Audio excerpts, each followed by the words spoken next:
கன்னிராசி பூபாலம். அன்பார்ந்த சுதர்சன் அஸ்ட்ராலஜி ரெமிடிஸ் நேயர்களே, கன்னிராசியில் பிறந்தவர்கள் மிகுந்த யோகக்காரர்கள் என்று எல்லோரும் சொல்வார்கள். பூபாலம் அருமையான ஒரு இசை, ஒரு பாடல் கூட படிப்பார்கள். பூபாலம் இசைக்கும் பூமகள் அப்படின்னு ஒரு பாட்டு வரும். அதெல்லாம் ஒரு அருமையான ஒரு செய்தியை சொல்லக்கூடிய ஒரு விஷயங்கள். இந்த பூபால ராகம் மனித மனதிலே கன்னி ராசியில் இருப்பவர்களை எப்படி கரையேற்றும்? இது கரையேற்றினால் வாழ்க்கையில் சுவிச்சமா? சரி, இதை எங்கே உட்கார்ந்து படிப்பது? உண்மையிலே சொல்ல சொன்னால் ஒரு அருமையான விஷயத்தை தெரிஞ்சு கொள்ள வேண்டும்.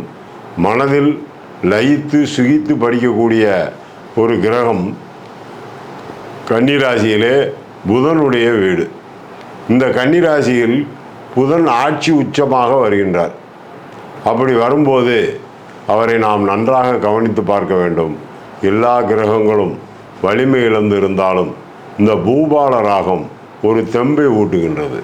ஒரு மனிதனுக்கு மயங்கி விழும்போது எப்படி ஒரு தண்ணீர் கிடைக்கின்றதோ அதுபோல் இந்த ராகத்தை படிக்கும்போது பண வரவு கூடுகின்றது.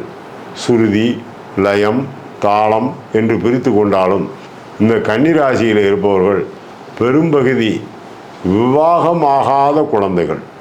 கன்னி பெண்களுக்கு மஞ்சள் நிற ஒரு ப்ளவுஸ், வெத்திலைப்பாக்கு பழம் முதலிய சுமங்கலி ஜாமான்களை வைத்து தானமாக கொடுக்க வேண்டும். அது திங்கட்கிழமை கொடுக்க வேண்டும். இந்த பூபால ராகம் வாசித்து கொண்டிருக்கும் போதே கண்டிப்பாக அவர்கள் கொடுத்து இந்த ராகத்தையும் கேட்டுக்கொண்டே வந்தார்களானால் வீட்டிலே திருமணம், குழந்தை பேறு, கடன் தொல்லை முதலியவைகள் நீங்கி அருமையான ஒரு மன வாழ்க்கையும் அமைந்து அரசு பதவியில் உள்ள வேலைகள் கண்டிப்பாக கிடைக்கும். சொத்து விஷயங்கள் நன்றாக முடியும் என்பதை தெரிவித்துக் கொள்கின்றேன்.